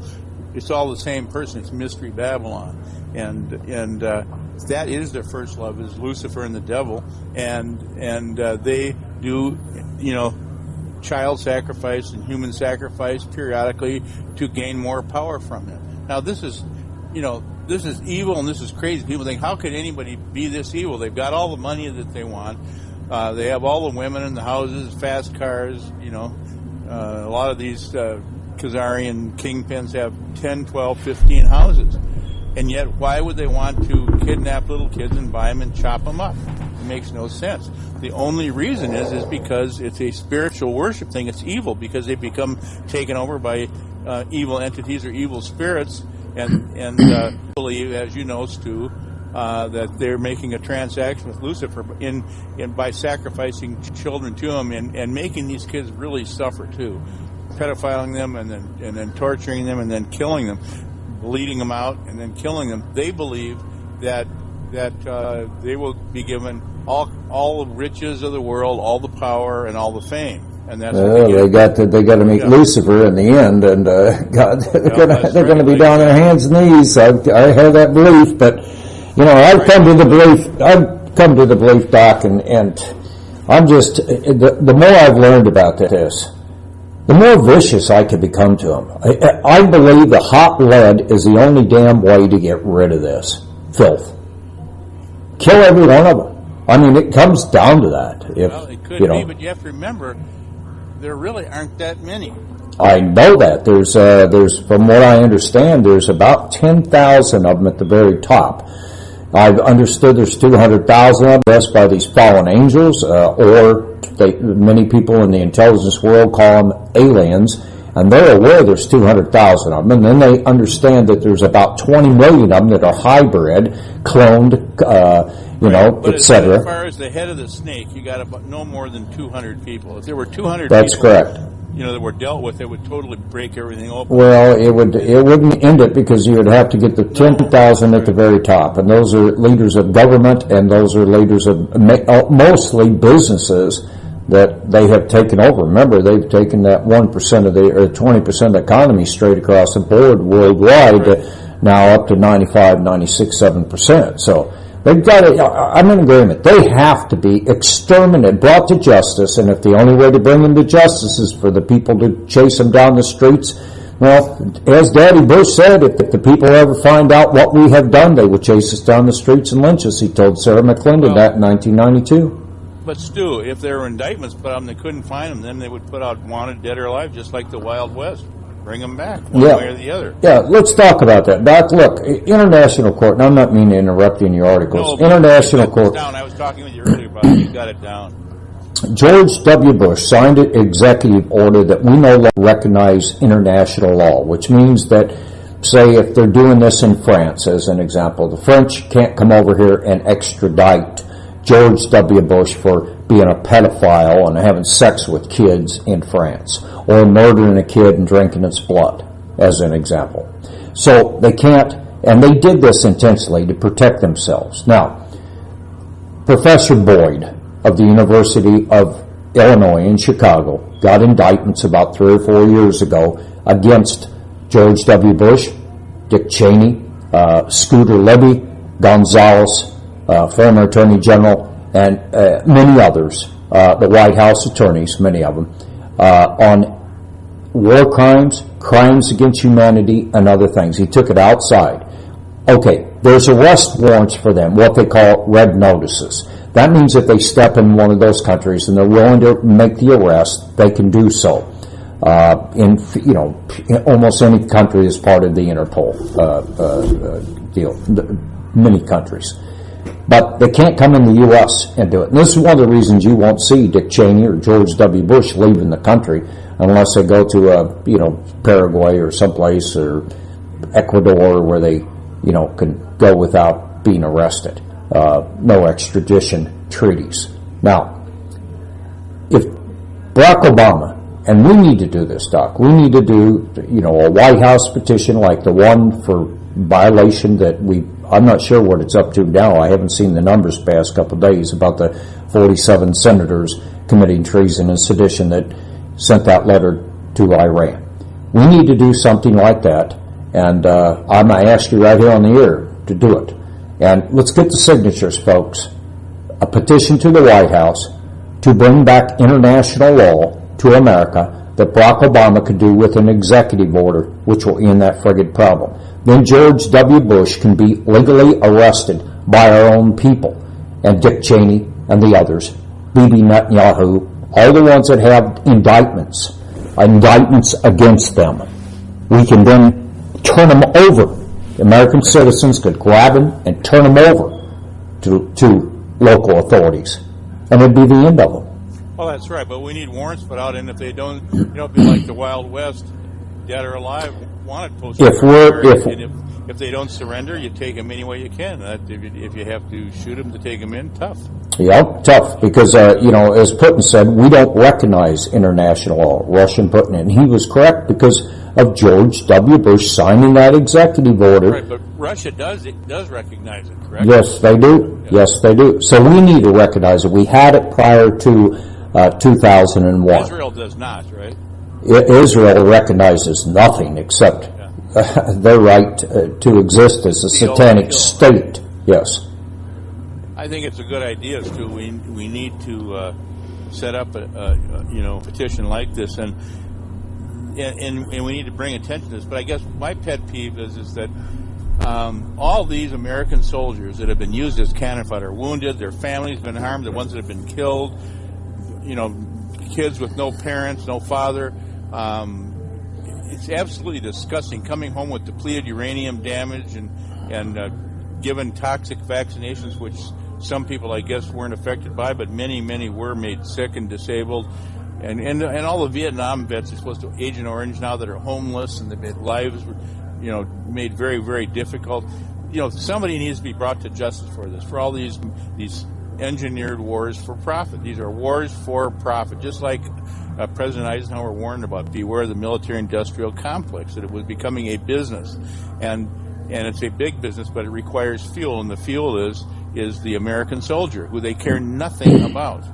And as Mike Harris pointed out, that the only way to stop the abuse in the VA is to transfer the VA budget to the Defense Department budget and make it a line item, make it a priority of part of the regular defense budget, and clean out all the corrupt people. They should all be charged with RICO, the people that have been getting these fat salaries in the VA and doing nothing. And it's time to clean them all out of there and get some people in there that will provide care for these soldiers. And then there's another scandal that is really disgusting, and that is a lot of these vets have been put in these easy situations, not just in Vietnam. Korea was the same, but the Mideast has been the worst, in Afghanistan.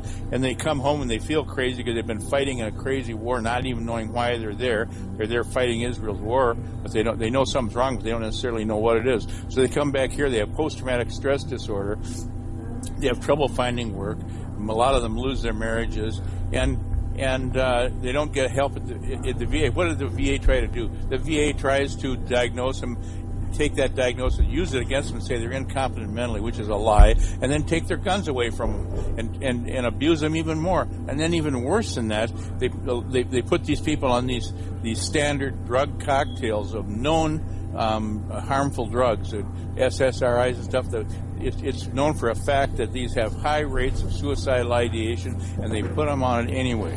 And to me, it seems as if there's a plan at the top to weaken, disable, mass murder, and get rid of our soldiers. Now we're getting reports of 22 to 28 suicides a day.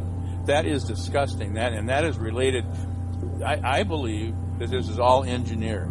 This is engineered. I believe it is too, Doc. And there is a way to put a stop to this. Gene Tatum created VATFA, Veterans Against Veterans Corruption.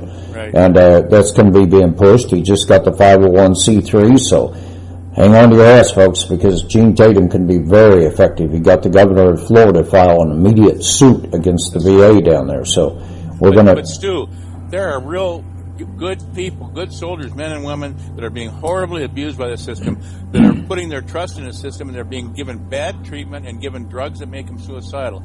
This is disgusting. And here we've shipped all the jobs out of the United States. All our heavy industry is gone, and most of our manufacturing first to Mexico and then to China and Malaysia. And we need to get rid of all this free trade crap and get fair trade back, where reasonable tariffs are set, where there's an equal playing field. And we need to get the jobs and the manufacturing back here, and we need to manufacture our own chips that don't have all these back doors in them. But we've got to have enough jobs. There shouldn't be any vet out of work. We should have some kind of job for them where they can work and earn a decent living after what they sacrificed. There's nothing worse than to lie to soldiers and send them to fight in Israel's wars. That is disgusting. If they were ever told the truth, they never would have gone.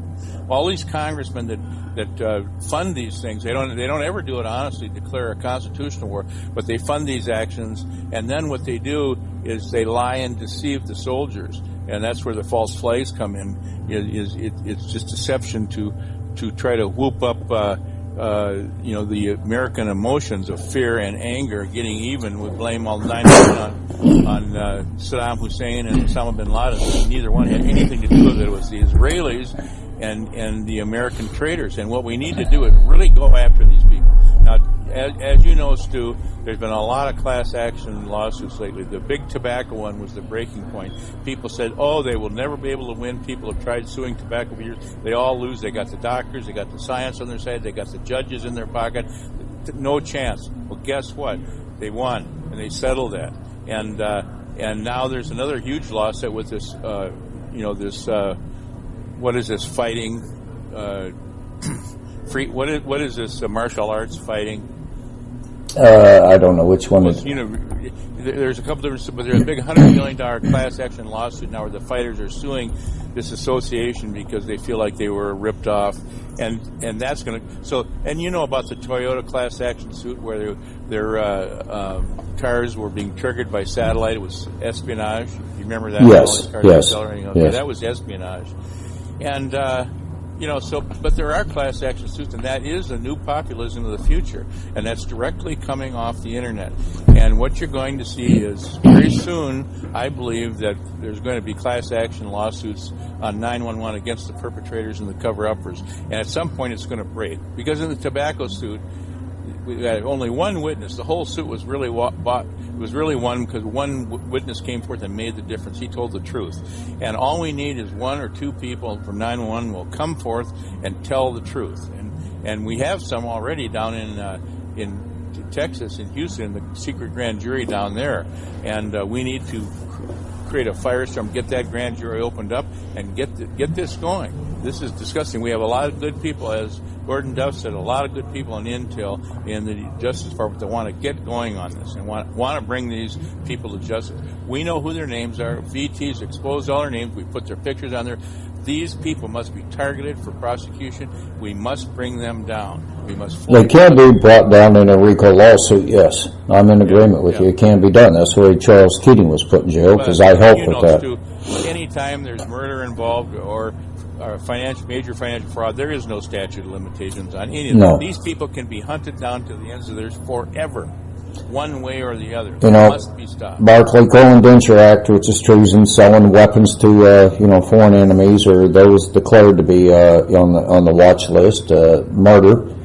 No statute of limitations. Drug importation in the United States, no statute of limitation. Money laundering thereof, no statute of limitation. The list goes on. 1,000 crimes. Are you aware of that? They hundreds of thousands of crimes. When they looted this country, that in itself is a reason to take them down, but they haven't done it. And then you look at all the weapons, and you look at all the murders and the trafficking and the organ trafficking and the children and the women and the prostitution. The list goes on.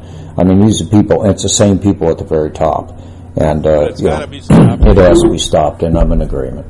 And the internet is a wonderful thing. It's a new Gutenberg press, and truth is spreading like wildfire. We've reached the point a few months ago where the internet activity has far surpassed broadcast, TV, radio, and everything. Did you know that? This, I do know that. And Doc, I'm in agreement with you, and I think it'd be a great idea to do a class action lawsuit. I think the one blockage in this on the 911 class action would be Hellerstein, I believe it was, that was assigned in New York to handle all 911 cases. It would probably have to be put into D.C.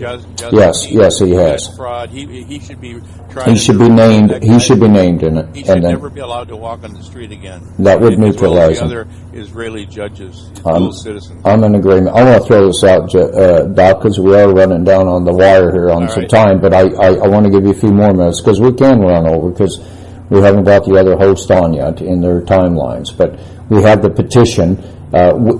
Folks, go to veteranstoday.com. In the left column, it says, What's Hot, latest top 10 comments. Go to top 10 and look at the petition. We the people to file charges against 47 U.S. senators for treason. Now we're up to 108, what is this? 160,000, I think. Well, the number here I'm seeing is 187,000. What is this? That's the wrong number. It was 200. You're probably right, 280,000, and then you take that times 5 because these numbers are totally inaccurate on WordPress sites because I tested it on mine. So we're up there in numbers, folks, way beyond anybody's imagination. So if everybody would get in there, this is under the Logan Act. These senators can be charged with treason and sedition. It's just a matter of Barack Obama signing the executive order to order them all arrested. That's it. It can be done.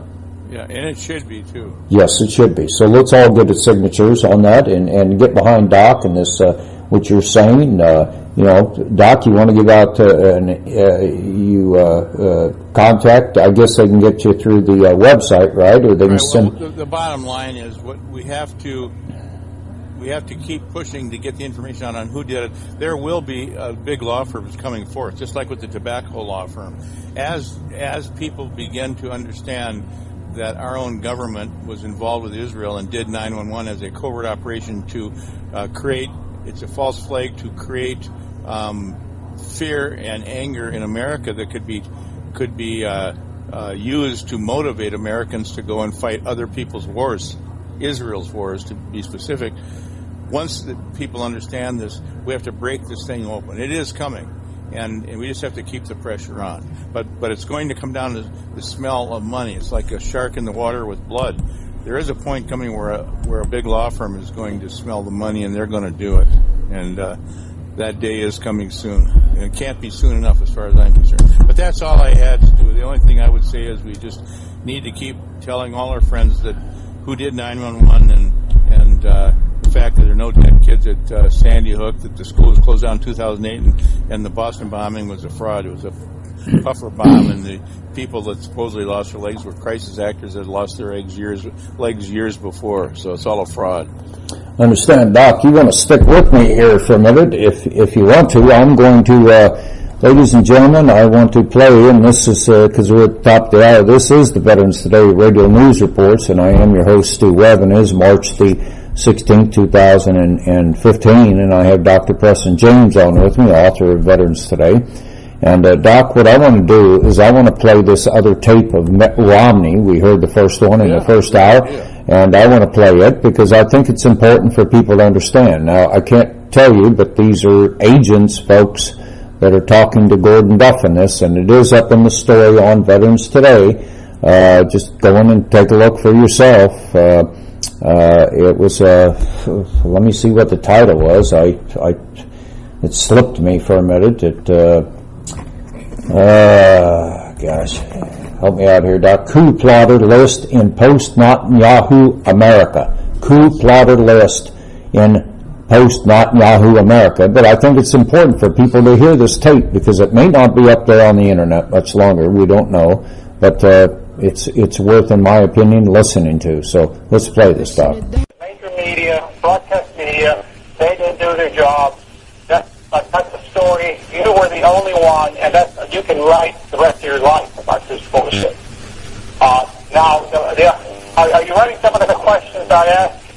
Oh, yes. No, all of this is going down. And you want to ask him, who is the person, who is Maria that you met with? Or let's say this, let me give you the name. Who is Maria Perez? Perez. Okay. Or Jane Maria Perez. Now, where did he meet Jane Maria Perez? Inside Cuba or elsewhere? Like in? Hold on. Let me give you the name, then we'll talk. All right. Jane Maria Perez or Jane Mary Swift.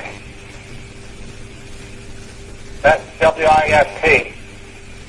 Andropoulos. A-N-D-R-O-P-O-L-U-S.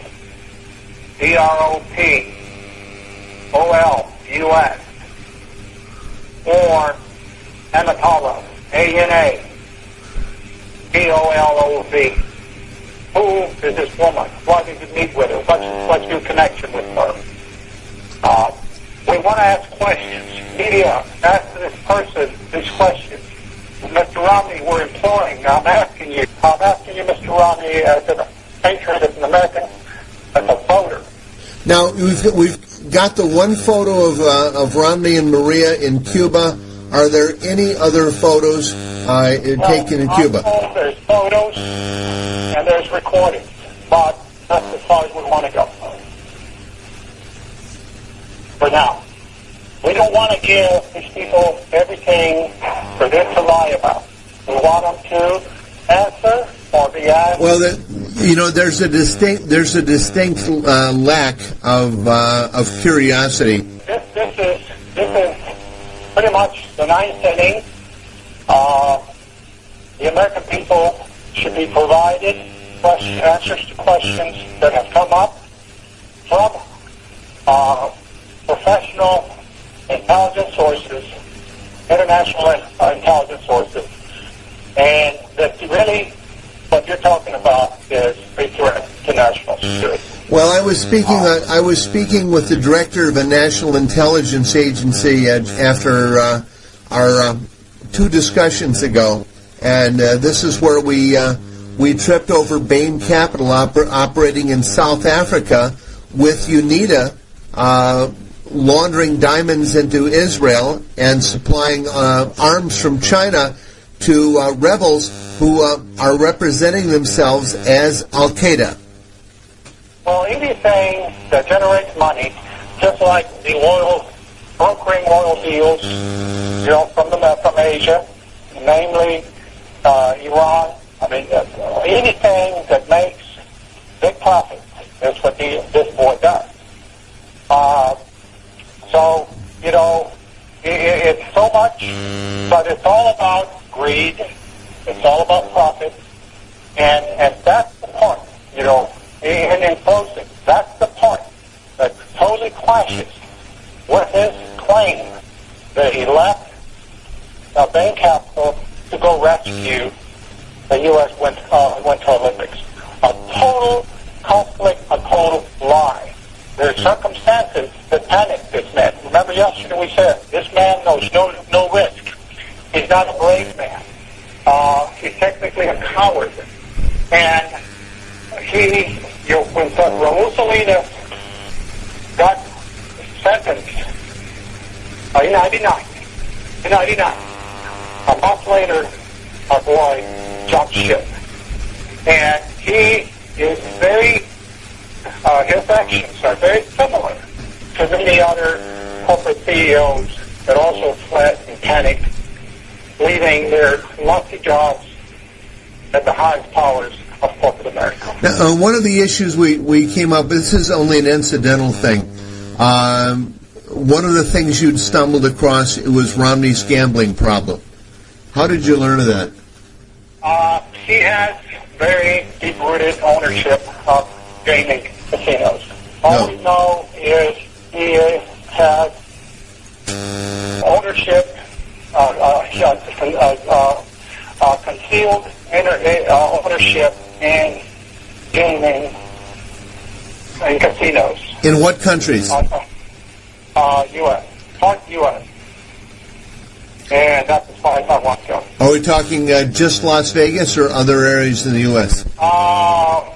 There's a move in this country to bring in gaming to every state, especially the poor states, which have already done many of them. We have one here in town in Toledo, heaven forbid, but we count as poor. There are 3 in Detroit.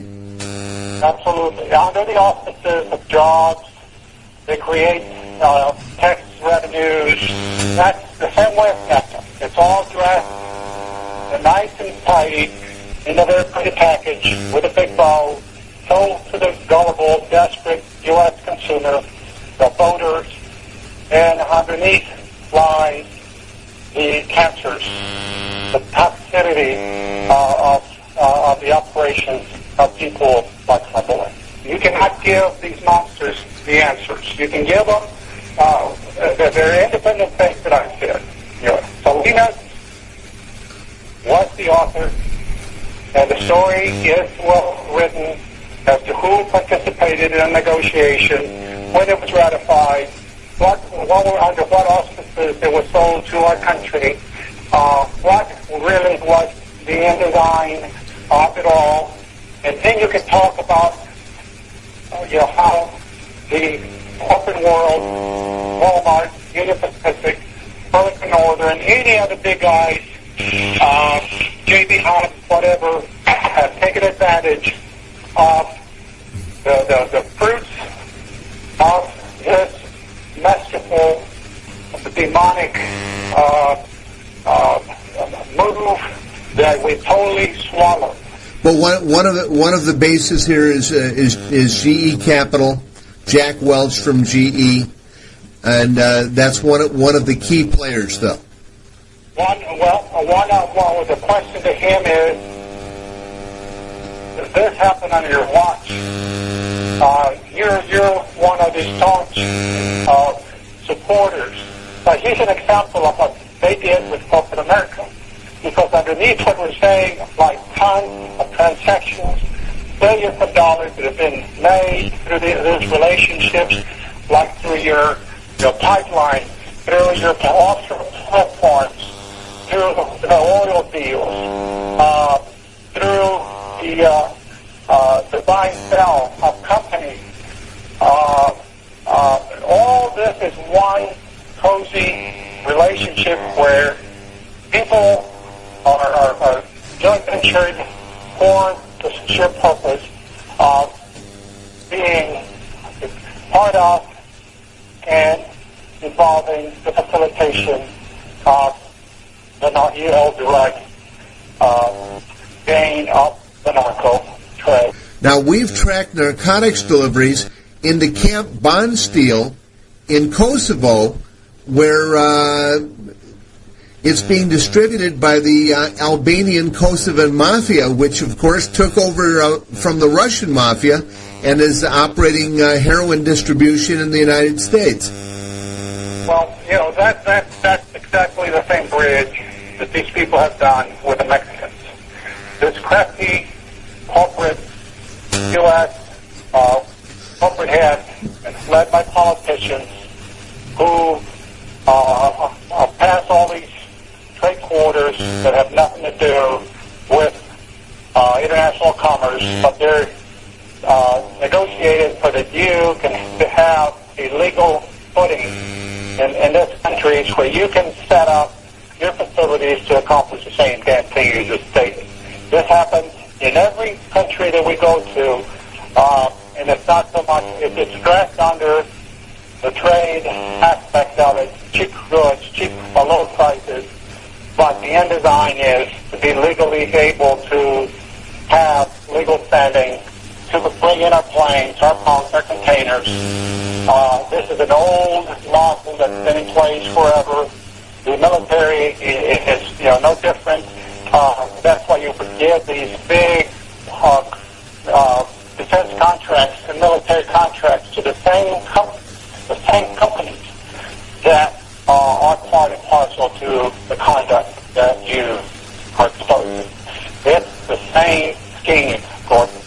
It's nothing new. It's just used time and time again. Everywhere you see us, where you see the same companies, you will know what our real intent is to be able to, everything is to sell the American product. Most of that stuff is junk. It's junk. Folks, and Doc, are you there? Yes, I am, and that's history in the making, that kind of stuff. Never before has anything of that level ever been released to the public. Are you aware of that, Stu? Yeah, I am. And folks, that is federal agents having discussion about the crime syndicate. Mitt Romney, your presidential candidate last election. And this ties in a lot of major heavyweights, and you heard it, casinos, oil, money laundering, buying and selling companies, narcotics, Bain Capital, boys. Laundering all that money from Afghanistan right down to Cuba. All we need is to get a decent attorney general in there and boot out all these dual citizen judges, start getting some real prosecutions under RICO. All these people should be indicted and arrested, just dragged right out of their homes in chains.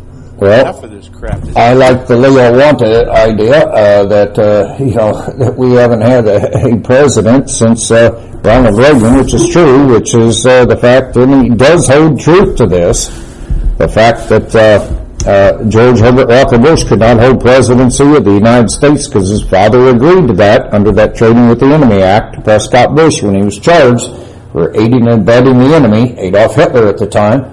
So, true. And George W. Bush couldn't, so that makes Clinton's, that makes Bush Sr. and Jr. and Barack Obama's presidencies all null and void. And that gives the military jurisdiction to take care of the problem, and that's what needs to be, folks. And maybe that will happen if everybody continues pushing for the prosecution and the arrest of these people.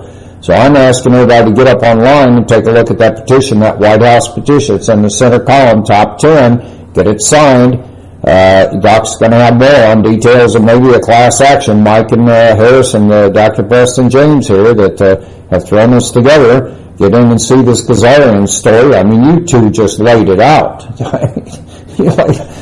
This thing went viral, didn't it? Well, yeah, it did. People know that this all goes back to Khazaria. I mean, they figured that out. And, people can impersonate anything they want. Just because somebody says they're a Judaic or they converted doesn't mean they are. This core group never converted to anything but Satanism, and that is their shtick.